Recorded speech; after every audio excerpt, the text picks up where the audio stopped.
हाय बेचारी बहू। सरिता की शादी एक अच्छे परिवार में हुई है। उसका पति रोहन उसे बहुत प्यार करता है।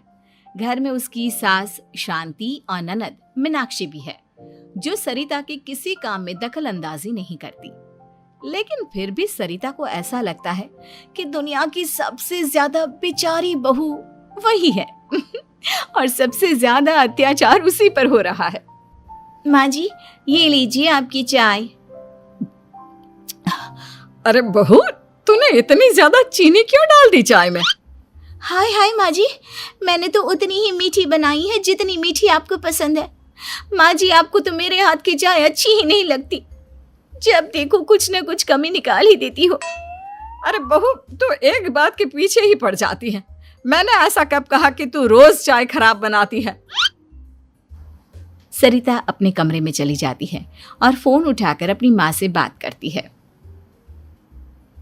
हेलो माँ, कैसी हो आप? क्या कर रही हो? मैं तो ठीक हूँ, पर तू बता, तेरा मूड कैसा है? तेरी आवाज से लग रहा है कि कुछ तो हुआ है तेरे ससुराल में। अरे क्या बताऊँ माँ, यहाँ तो हर समय मेरे साथ बहुत बुरा व्यवहार होता है। मैंने अपनी सास के लिए इतनी अच्छी चाय बनाई, लेकिन मेरी सास चाय पीते ही मुझे 4 बातें सुना दी। बेटी, तू इतनी छोटी छोटी बातों पर ध्यान ही क्यों देती हो? तुम्हारी सास ने कुछ बोल भी दिया तो क्या हो गया, वो बड़ी है ना तुझसे। माँ ने इतना समझाया, लेकिन इस बात का सरिता पर कोई असर नहीं हुआ। अपनी बेचारी बहू की छवि वो बदलना ही नहीं चाहती। अगली सुबह सब नाश्ते की टेबल पर बैठकर नाश्ता कर रहे थे। तभी सरिता ने अपने पति से कहा, सुनिए जी, मुझे ना आज बाजार से कुछ सामान लेकर आना है। आज आप ऑफिस से आने के बाद मुझे लेकर चलना ना। भाभी, मुझे भी कुछ किताबें खरीदनी है। आप दोनों जा ही रहे हो तो मेरी किताबें भी ले आना। लो, अभी तो बात ही की है बाजार जाने की, तो एक फरमाइश आ गई। माँ जी, आप भी बता दो कुछ, और हाँ, मोहल्ले वालों से भी बोल दो अगर वो कुछ मंगवाना चाहते हो तो। बेचारी मीनाक्षी अपना सा मुंह लेकर रह गई। ये सब देखकर रोहन से चुप नहीं रह गया और वो गुस्से में बोला, सरिता, क्या हो गया है तुम्हें? मीनाक्षी ने तो सिर्फ किताबों के लिए बोला है। तुम्हें मीनाक्षी से इस तरह से बात नहीं करनी चाहिए। माफी मांगो उससे अभी। क्या? मैं माफी मांगू?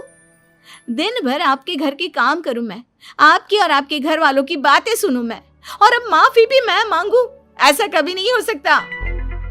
ये बोलकर सरिता वहां से चली जाती है। एक दिन उनकी पड़ोसन घर आती है। अरे सरिता, क्या कर रही है? और क्या करूंगी भाभी जी, बस घर का काम ही कर रही हूँ। आप बताओ कैसे आना हुआ? अरे मैं तो तुम्हारा हालचाल पूछने आई थी, लेकिन तुम तो बिजी लग रही हो। कोई बात नहीं, मैं बाद में आ जाऊंगी।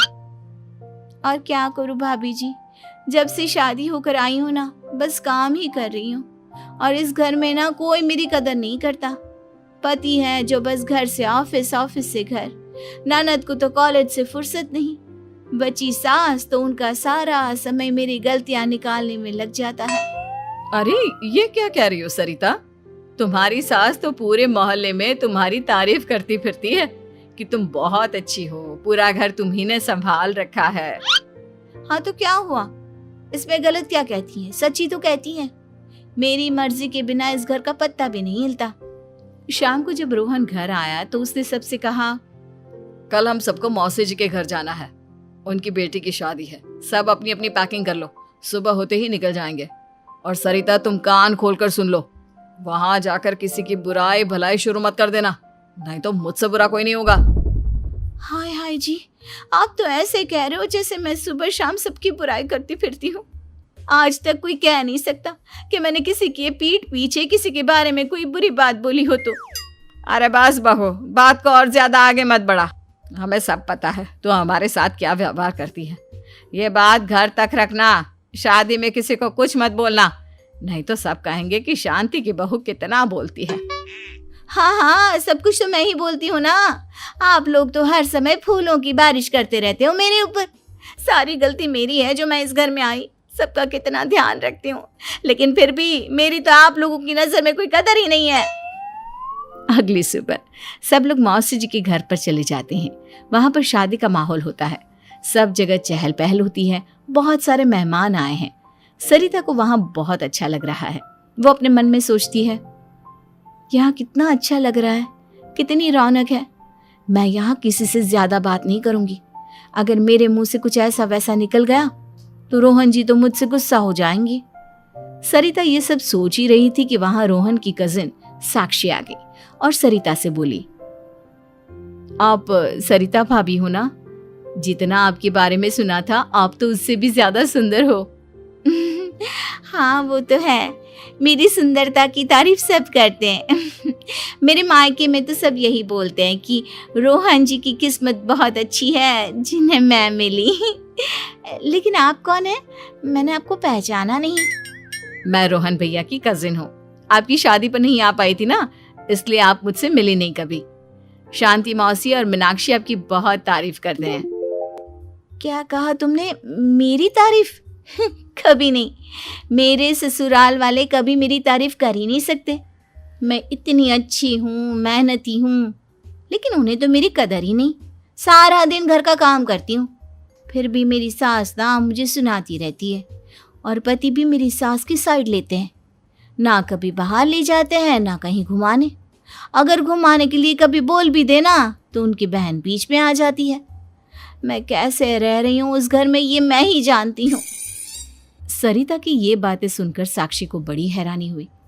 अब वो हर किसी के सामने अपनी बढ़ाई और ससुराल वालों की बुराई करने लगी। रोहन और शांति को सरिता पर बहुत गुस्सा आया, लेकिन वो चुप रहे। अगले दिन जब वो अपने घर पर आए, सरिता, तुमने क्यों सबके सामने मेरी इज्जत का तमाशा बनाया? तुमसे बोला था ना कि चुप रहना। अजी ऐसा भी क्या कह दिया मैंने जो इतना भड़क रहे हो? तुम जहां जाती हो अपना रोना शुरू कर देती हो, कभी किसी दूसरे की बात ही नहीं सुनती, बस अपनी कहती रहती हो। तुमने सबके सामने हमारा तमाशा बनाकर रख दिया है। हे भगवान, मुझे अपने पास बुला ले। जिस घर में मेरी कदर ही नहीं, उस घर में मेरा क्या काम? अरे क्या करूंगी मैं यहाँ रहकर? जो भी आता है मुझे सुनाकर चला जाता है। मैं तो किसी से कुछ नहीं कहती। सीधी सादी बहू मिल गई है ना सबको, तो जो जी में आए वो करो। सरिता ने अपने आगे किसी को कुछ बोलने ही नहीं दिया और उस दिन भी उसने सबके सामने खुद को बेचारी बना ही दिया। अगले दिन मीनाक्षी कॉलेज के लिए लेट हो रही थी, इसलिए वो हर काम जल्दी जल्दी कर रही थी। अपना नाश्ता लेने किचन में गई और पतीले में रखे गरम दूध को गिलास में डालने लगी। दूध का पतीला उसके हाथ से छूट गया और गरम गरम दूध उसके हाथ पर गिर गया। ओए माँ, हाय मेरा हाथ, माँ मेरा हाथ जल गया। मीनाक्षी की आवाज सुनकर सरिता दौड़ती हुई आई। ये क्या किया तुमने? तुम्हें नाश्ता चाहिए था तो मुझसे बोल देती, मैं क्या मना करती थी? अब पता नहीं कितने दिन की मुसीबत पाल ली तुमने। सरिता मीनाक्षी को उसके कमरे में ले गई और उसका बहुत ख्याल रखा। उसका इस तरह से ख्याल रखना शांति और रोहन को थोड़ा अजीब लगा। माँ, सरिता के दिमाग का भी कुछ पता नहीं। कल शादी में सबको इतना कुछ बोल कर आई है हमारे बारे में, और अब मीनाक्षी की कितनी अच्छी देखभाल कर रही है। ये ऐसा क्यों करती है? बेटा, तेरी बीवी की ना आदत हो गई है सबके सामने खुद को बेचारी दिखाने की, और आदत इतनी जल्दी नहीं बदलती। जब ये बोलना शुरू करती है तो रुकने का नाम ही नहीं लेती, इसलिए इसे पता ही नहीं चलता कि ये किसके सामने क्या बोली जा रही है। लेकिन दिल की बहुत अच्छी है। हमें भी अपना दिल बड़ा करके ये जैसी है इसे स्वीकार करना चाहिए।